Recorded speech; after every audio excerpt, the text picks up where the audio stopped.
Hey guys, thanks for checking out this continuation of the Casual Try Hard podcast. Mm-hmm. We went a little long on the last one, but here we are. Story of my life. Went a little long. Yeah, not really. Not really. If you like material like that, you can follow us on Twitter at Casual Tripod. Yep, we're also on Facebook at Casual Try Hard MTG, and you can email us at show@casualtryhardmtg.com. So please enjoy the rest of the episode. Thanks, guys.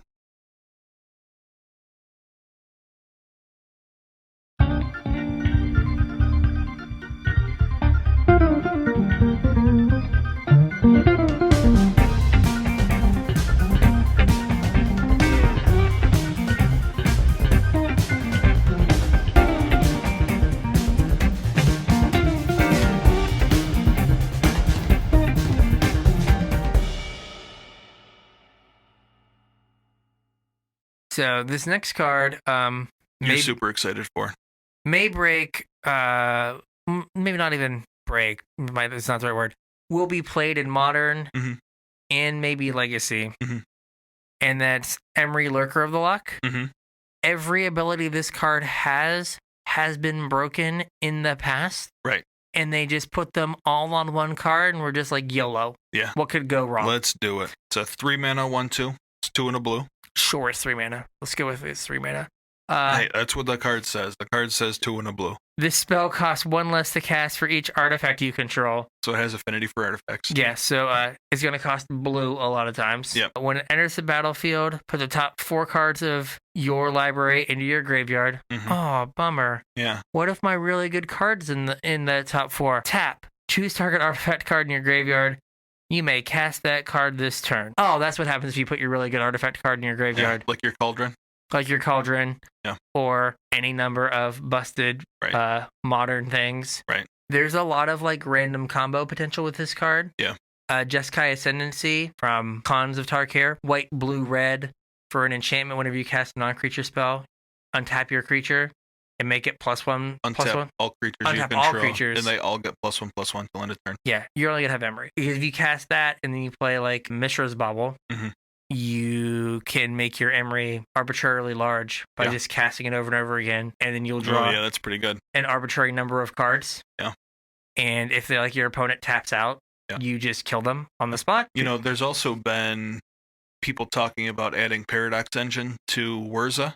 Yes. And to the Legacy Mystic Forge decks. Yeah. Like that works with this too. Yeah, you cast it, you untap your thing, and you don't get to make it like super big, but you just get to draw as many cards as you want to draw, and then try to go off the following turn. Like if you have a combo deck and you have 30 cards in your hand and you don't win, there's something you're wrong. doing it wrong. Yeah. There's that. There's just in the Urza decks, she can find your Thopter Foundry. Yep. And cast it, or she can throw your sword in the yard, and then if your Goblin Engineer goes and gets you your Thopter Foundry, she can just let you cast it. You don't have to wait to untap your Goblin Engineer. Yeah. She also like randomly brings the sword back, right? Like she wears the sword. Yeah, because it's 1 power. Yeah. Yeah. So there you go. So yeah, she kind of does everything that you want to do in that deck. Mm-hmm. And in Legacy, the artifact lands are legal. So, like, if you play one of the Seed of the Synod, the blue one, and, like, a 0-mana artifact, you can cast her on turn 1. Yeah. And do whatever shenanigans you're trying to get up to. Yep.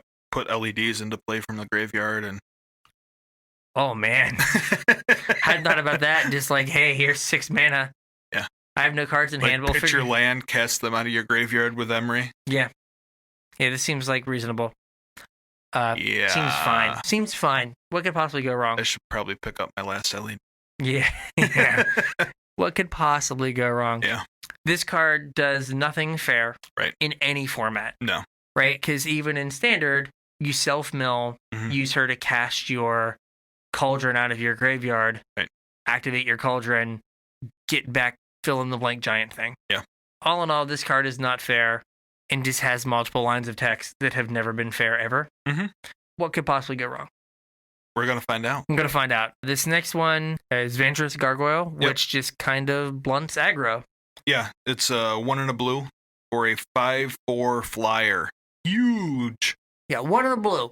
Yeah, 1 and a blue. Is there better be a drawback? Yeah, there is. Okay. It's an artifact creature. so that can be kind of a drawback sometimes. Sometimes it's a bonus. Can't attack unless defending player has 7 or more cards in their graveyard. Okay. So it either has to be later in the game or if you're on a mill plan. Yes. It can't block unless you have 4 or more cards in your hand, and you can tap it to have each player put the top card of their library in their graveyard. So it eventually turns itself on for attacking. Right, not for blocking though. Yeah. But early in the game, when like a 2-mana 5/4 is well above the curve, right, you're going to have 4 cards in your hand. Against like an aggressive deck, this could come in out of your sideboard. Right. And just like brick wall everything. Yeah, until you're ready to close the game out. Yeah. Or until you've filled their graveyard with the creatures that it's blocked. That have run into it. Yeah. It can be a big roadblock for red decks just because it's going to make it harder for them to run you over. Yep. Because as opposed to playing like, a 2/4 or something, you're playing a 5/4. Yeah, something huge. Yeah. That is going to eat all of their 3... Okay, it doesn't eat a Bone Crusher Giant. It trades. Yep. But it eats most 3-drops. Right. And trades with most 4-drops. Yep. And you paid 2 mana for it. Right. On turn 2, or you like did something else and played it on turn 4. It seems like it could be good. And like again, like in a control deck, it's the answer that you want for aggressive decks early on, and then it just turns into your way to win the game later in the game. Yep. So you don't. Again, it's the 2 halves that you need in that deck. Yeah. The next thing we're going to talk about here is Murderous Rider, tied for like the top 3 cards in the set, in my opinion. Like for standard. Yeah, for standard for sure. Yeah. It's right up there. Another adventure card. This one is a 3 mana. It's 1 black for Swift End. It's a instant. Destroy target creature or planeswalker. You lose 2 life. So it's Hero's Downfall. You lose 2 life. Which was the best version of that card that we've ever had. Is just the stone playable card. Yeah. Right. Think about how much Vraska's Contempt got played. Now it was 1 more mana. Yeah, and it exiled. And you gain life, but it was 1 more mana. Right. Right. This is 3 mana. Right. Right. Like you're on the draw. Your opponent plays their Teferi and pluses for some reason, and you just get to kill it. And like you don't fall behind. Like you have, or even if they like down take it, you're like, I get to kill it and like get to play the game now. Yeah. I mean, we played Never to Return an Amonkhet. Yeah, which was like that card was a sorcery and bad. Very bad. Yeah. But and this is just upside. So because it has a whole second half of it, which is Murderous Rider. It's 1 black for a 2/3 with lifelink. And when it dies, instead of going to your graveyard, it goes on the bottom of your library. Yeah, that's so you can't just like bring it back or recur it and get like your removal spell back. Right. Because that would make Gravedigger really good. Yeah, but it also, like, oddly enough, even though it makes it like you don't have the fun reanimation shenanigans with it, because you're trading them off, you're increasing the number of removal spells in your deck, like towards the end of the game. Yeah, I guess the question is I guess we have Fabled Passage, which is a shuffle effect to like shuffle them back into your deck. Yeah. But like in like standard, maybe it becomes kind of like the legacy paradigm where you don't fetch with your until you need it. Yeah, and until you can shuffle 2 Murderous Riders back into your deck. Right. As opposed to just like shuffling the thin your deck of lands, you're like, wait, this is gonna get traded off at some point. Yeah. I still think this is, if black is at all playable, this is your $15 to $20 rare. Probably. That is just gonna be played. I mean, Bone Crusher Giant might be also. Yeah. But this is just like... Yeah, this is going to see play in every deck. Hero's Downfall was $10 or $15, like all the time. Vraska's Contempt was $20. Yeah. This is that card. Probably. This is the card that is going to... that they put 1 of in every fall set. Yeah. And then they don't put another one in until that one rotates. Yep. And this is that card. Yep. It's solid. Again, it's, for a control deck or a mid-range deck, right? A lot of times mid-range decks are kill everyone's stuff, and then whoever has the last thing. Yep. Whoever has the biggest rock. Yeah, you have a 2/3 lifelink rock. Yep. It's not the biggest rock, but you didn't have to draw it. It's the biggest if everything else is dead. Yeah, but you used it to kill something on turn 5, and on turn 10, you're like, oh, yeah, I guess I'll play this now. Yep. Do something to remind yourself you have creatures on adventures. There is a token. But just like the draw your card, see a land, pass the turn, and then go oh no, I had an adventure to cast. Yeah. That's going to be a bookkeeping thing that you're going to have to do. Arena does it for you pretty well. Yeah, but that doesn't really translate to paper though. Exactly. So. Next up is Claim the Firstborn, which you liked. Kind of, sort of. I thought it was really interesting, and I hadn't heard anybody talking about it yet. Yeah. So I figured we could be the first to talk about Claim the Firstborn. It's a single red mana for a sorcery. It says gain control of target creature with CMC 3 or less until the end of the turn. Untap it, and it gains haste. So we're kidnapping babies. Basically. I'm not okay with this. Well, the card reads kind of innocuous. It does. Because, active treason effects typically are not good. Yes. But this is really efficiently costed. Mm-hmm. Maybe not so much for standard, although we do have a lot of undercosted beaters in this set. Yeah. You have the giant, the fairy, Lovestruck Beast. Yeah. So there are ways to use it in standard, but it also steals a lot of really good stuff in older formats. It does. You get Death Shadows and Tarmogoyfs, and you can do some damage with it. Almost worst case, right? The Death Shadow decks will spend their first few turns making it so their Death Shadow is big, and they might not damage you. Right. You could just use this to steal it and kill the Death Shadow because your life total would be above 12 or whatever. Yeah, or you take a giant hit and then kill them with it. If they can't kill you in one shot. It could have some play. Yeah. I didn't think about it initially, but it could. It also steals Mom. Oh no. No. Yeah. Oh man, I gotta use my Sigilary Step to protect it from being stolen. Yeah, Mom is the firstborn. Yes. Yeah, so it steals tokens. It does. Oh. It steals 20 tokens. Yeah. No. Yeah. Also, this pairs really well with Priests of Forgotten Gods. Yeah. Right? You steal their thing and then you sack it. Yep. So. Also the Lady Lochwain or whatever. Sack draw card. Oh yeah, sack draw card. Yeah. Yep. So it does pair well with those sack things and stealing their creature, sacking it with Priests of Forgotten Gods, making them sack another creature, and drawing a card is just all the cards for one, and you're doing pretty well. It's also there's kind of a weird play pattern again in Modern, with Liliana the Veil. Her Edict effect isn't great if your opponent's got a bunch of stuff that they don't care about sacking. You can steal it, swing with it, and then target yourself with the Edict and sack it. There you go. So I guess it does have some little things that you can do. Yeah. That aren't obvious. Yeah, like I said, it reads a lot less. It reads differently than it actually plays. Yeah. Only because it's so efficient. I think maybe it has a chance, but we'll keep an eye on it and see what happens.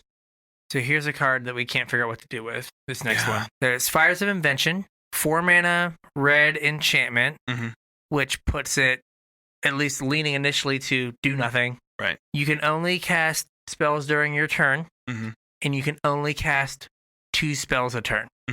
So you basically Teferi yourself. You can't play at instant speed. Right. So that's the downside. You can play spells with converted mana cost equal to the number of lands you control without paying their mana costs. Right. So you get to cast 2 spells on your turn with CMC equal to the lands you control without paying.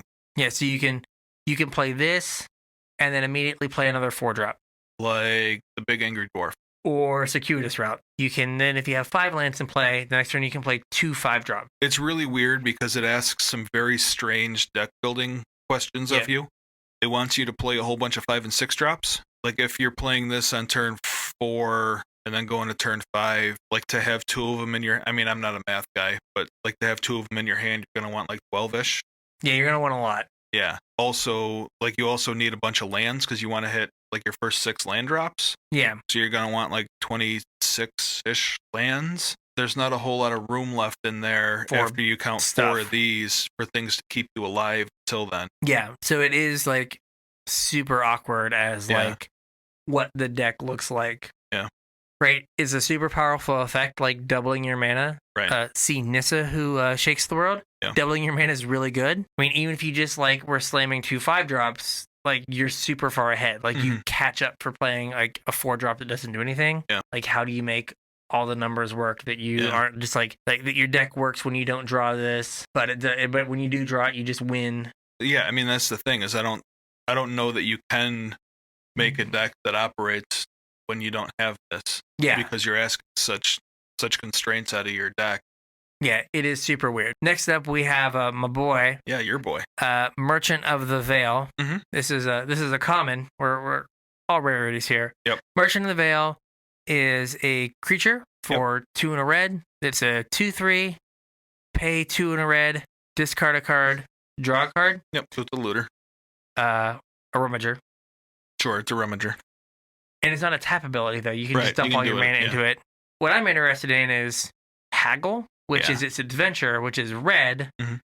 Discard a card, then draw a card. Mm-hmm. In Dredge, right? Faithless Looting's gone. It is. Sorry, Faithless Looting. Being able to discard the card, then draw is super powerful. Yeah, it's a big game. Because if you have a Dredger in your hand, you, on turn 1, build your graveyard. Right. As opposed to with Faithless, you would have more chances to find your Dredger, but you didn't start dredging until turn 2. Right. You have a graveyard right away. Mm-hmm. It's kind of like Insolent Neonate. Right. So you would have 2 of these effects that let you start to build your graveyard on turn 1. Yeah. Start to get to a critical mass of like 1 mana, like not cantrip, but rummaging discard effects, right? And Burning Inquiry, I've always said, is if you could play it in Dredge, is the best possible draw spell to cast as your second draw spell when you already have a Dredger. Yeah. But it is the worst possible one to cast before. With Merchant and Insolent Neonate, you now have a way to turn 1, try to build a graveyard to then free you up to turn 2. Burning Inquiry. Flip your deck. Yeah, and just flip everything over. Yeah. And hope that's good enough. I mean, it should be. Burning Inquiry is pretty powerful if you already have a Dredger in the yard. Burning Inquiry is 1 red. Both players draw 3 and then discard 3 at random. Yep. So you also have the back door of blowing up your opponent's hand. Yeah. Or like... Which happens. Yeah. Randomly, they discard all their lands and like they just can't do anything. Yeah. Sometimes you drive them in the gas, but you know, risks. Sometimes you also leave them with no lands. Yeah. Risks. It's fine. Yep. Right? So Merchant of the Veil does give us another like discard draw. Might be useful in that deck. It's kind of, I think everyone says it's still good, but I think it's still like searching for a Faithless replacement. Well, like the versions that people are currently saying is still good don't really rely on Dredgers though. Like they've kind of gone more towards self-mill, which is so it's a different deck. Next we have a trio of cards that I'm calling the Foodies. The Foodies. Yep, we've got a Curious Pair is a adventure card. It's 1 and a green for a 1/3, and then its adventure is Treats to Share. 1 green mana, make a Foodies. Yep. If the food deck is a thing, like this is a cheap way to get a food. The food deck is probably also black and green. Yes. Black and green has like a subtle sacrifice theme. Yeah. Like with Vraska, Golgari Queen, Gotten God, stuff like that. Like you have uses for a random, like 1/3 body. Yeah. So if there's a food deck, this probably sees play in it. The next is Gilded Goose. It's a 1 mana 0/2 with flying. When it enters the battlefield, make a food. Yep. You can tap it and sacrifice a food to add a mana of any color. So it's kind of Birds of Paradise, but it uses food.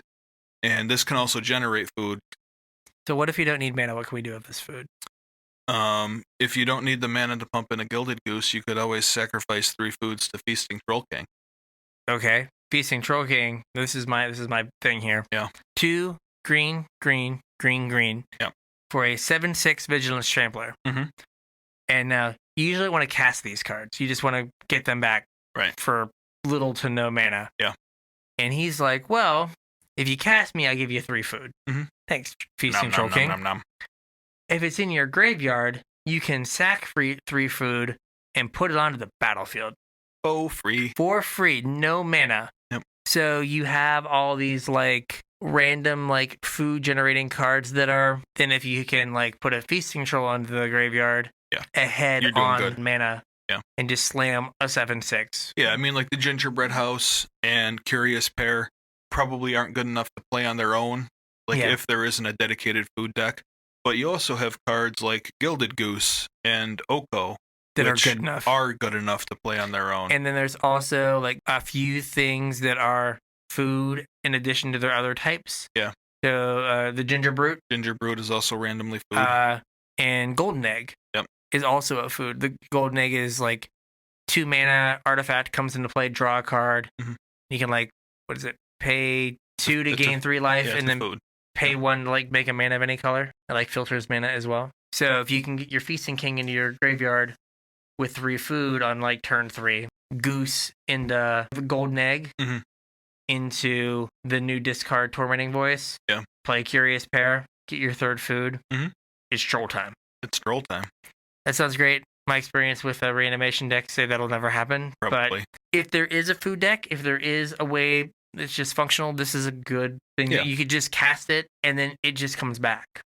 It is certainly a deck that we should mess around with in the arena portion that we're going to talk about in a minute. Yes. Side note, did you notice where I ended up at this GP? After being dead for day 2 after round 6. 299? Yeah. Top 300. Top 300. There you go. Yeah. The top 192 made it to day 2. You were so close. I was. All right, so we're going to talk about Arena real quick because we've just been informed we've been over close to 2 hours here. So time flies when you're having fun. Thanks for hanging out with us. So Arena, yep. The new set's going to drop on Thursday. Thursday? Yeah, the 26th. Okay. If you're listening to this, if you hear the sound of my voice before the 26th, if you go enter the code 5 bonus levels, capital F, capital B, capital L, that will give you 5 levels towards your mastery. 5,000 experience. For a core 2020 mastery pack. Yep. So that's something to get some free stuff. Hopefully get you your mastery pass. Yeah, get you far enough up that it was worth you if you bought it or whatever. Yep. Or get you a few packs because that should get you at least 2 packs. It gave me 3. Well, there you go. Yep. So yeah, you're gonna get 2 or 3 packs out of it. Yep. And then they're doing a new event. Yeah, they announced a weird thing. They always did the streamer events where they'd give streamers unlimited access accounts where they could build whatever they wanted for a night and stream it. They're giving everybody that. Yeah, for 12 games, you can play any card in Standard. Yep. So they just give you complete phantom access to all the cards in Standard. Build any deck you want and play it for 12 matches. The Wizards computer gremlins come take your cards back. But then, 2 weeks later, they're having a big Standard event where you get, again, you enter the event and they give you access to all the cards in Standard and you have one opportunity, one shot. Yep. To get 12 wins. And if you get 12 wins before you get 2 losses, you get a copy of every card in Standard. Yes, is it 1 copy, not a playset? Or is it just... When you were reading it to me, you said 1. I think it is 1, one playset. I think it's 1 copy. You get 1 copy of every card in Standard. And also, a bunch of gold and... other stuff. A cat, or not a cat. Something An avatar, some sleeves. Yeah. That's a whole lot of gems if you have a reasonable collection. Yeah. Or it's an insane a whole amount. lot of collection. A lot of vault progress. Yeah. And as you go down, you get less. Right. But I think if you get 11 wins, you get a complete set. One card, one of each card from Eldraine. So, which is still pretty good. Right. So they basically, and it goes down to even if you just register and then get no wins. You get the sleeves and the avatar or something. Yeah, you get the sleeves and 1 rare card or something and it's a free to enter event. Right. So they're just giving you. You only get 1 shot though. Yeah. So you enter it, you build your best deck. Yep.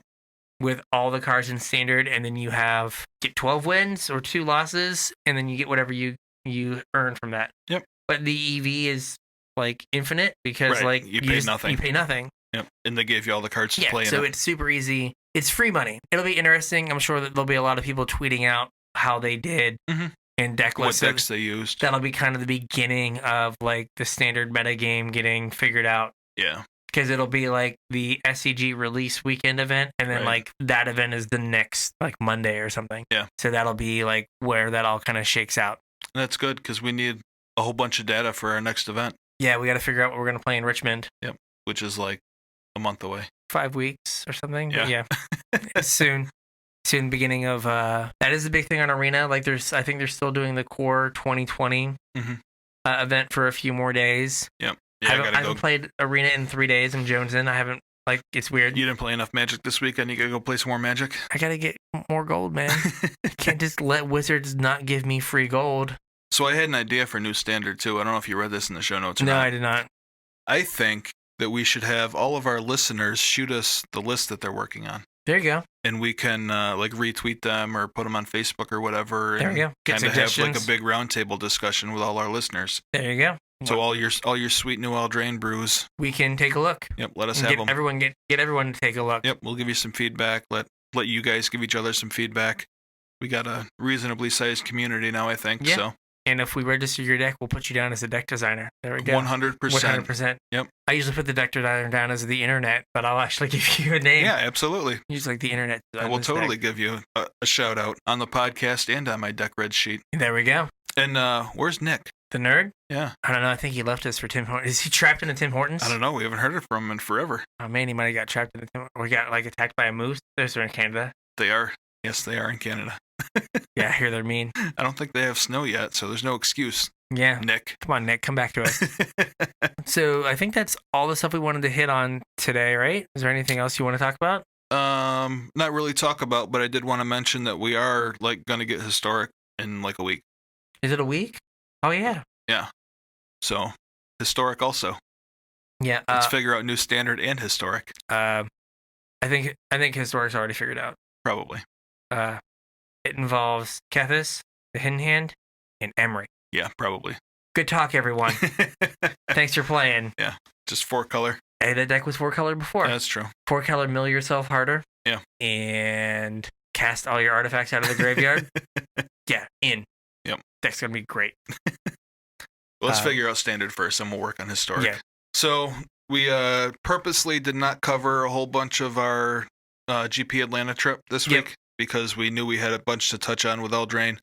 So next week's episode is going to be GP like recap. Yeah, we're going to do GP recap and sealed first impression. Yep. Just cards that were good and stuff like that. Yep. We figured we can kind of like roll those together and touch back in on our on how we felt the prep was for the event. Spoiler alert, it was good. I think that's the second time you said that. Yeah. It was real good, apparently. It was real good, yeah. I really enjoyed how we prepped for this one.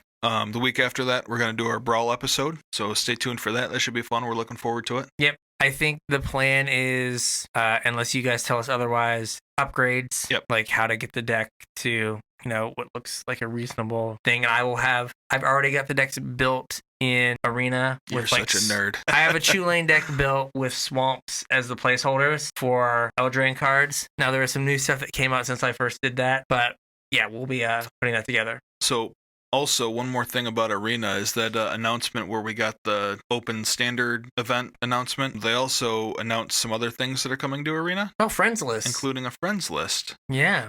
So, I don't know when they said that was coming. That's like in the under development. It's like it was like in the second tier. There's like things that are coming, and then maybe it was in the first tier, but it should be soonish. Maybe we can use Arena to jam some gameplay videos with our tuned decks. There we go. Hopefully soon. Yeah, it might be something cool to do. Yeah. We can still direct challenge each other now as long as like the 85 hexadecimal digit code. Right, and like Kidney and it's perform a rain dance and it's rough. Pray to the dark gods and sacrifice a goat. Don't you then tap me and I get to draw a card, sacrifice a goat? No, we didn't talk about that card. No. I do like drawing cards though. That's all it takes to draw cards to give me some goats. So now you got to go look at what card we're talking about. Scryfall goat. One more thing for this the Brawl episode that we're doing. Our most popular episode was the Challenger deck review and the upgrades. So we're hoping you guys are going to really like this, and you should tell like everybody at your local game store about our Brawl deck upgrade videos. Might be into Brawl. Yeah. Because hopefully it'll help them out. Yeah, help them out, grow our community a little bit. Yeah, let people know. Yep. So with that, I think we're good. Yep. Been a long one. Super long. I'm tired of talking. Yes. Guess we'll catch you at pre-release? We will catch you at pre-release.